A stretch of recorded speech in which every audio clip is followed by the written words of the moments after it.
2025 ഏത് വർഷമായി ആചരിക്കാനാണ് ഐക്യരാഷ്ട്ര സംഘടന തീരുമാനിച്ചത്? International year of quantum science and technology. രാജ്യത്ത് ആദ്യമായി കാട്ടാന അടക്കമുള്ള വന്യമൃഗങ്ങൾ കാടിറങ്ങുന്നത് തടയുന്നതിനായി ആർട്ടിഫിഷ്യൽ ഇന്റലിജൻസ് സാങ്കേതികവിദ്യ ഉപയോഗിച്ച് സ്മാർട്ട് ഫെൻസിംഗ് നിലവിൽ വരുന്ന സംസ്ഥാനം കേരളം. ചെതലയം വയനാട്. സമ്പൂർണ്ണ പേവിഷമുക്ത സംസ്ഥാനം എന്ന ലക്ഷ്യത്തിലെത്താൻ കൊല്ലം കോർപ്പറേഷനും മൃഗസംരക്ഷണ വകുപ്പും ആരംഭിച്ച പദ്ധതി കാവ.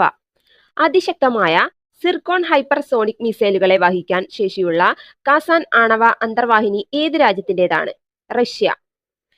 സർക്കാർ ബസ്സുകളിൽ സ്ത്രീകൾക്ക് സൗജന്യ യാത്ര അനുവദിച്ച ശക്തി പദ്ധതി നടപ്പിലാക്കിയ സംസ്ഥാനം കർണാടക.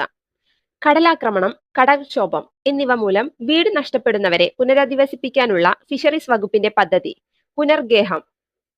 2024 ലോക ബാലവേല വിരുദ്ധ ദിനത്തിന്റെ പ്രമേയം നമ്മുടെ പ്രതിബദ്ധതകളിൽ പ്രവർത്തിക്കാം, ബാലവേല അവസാനിപ്പിക്കുക.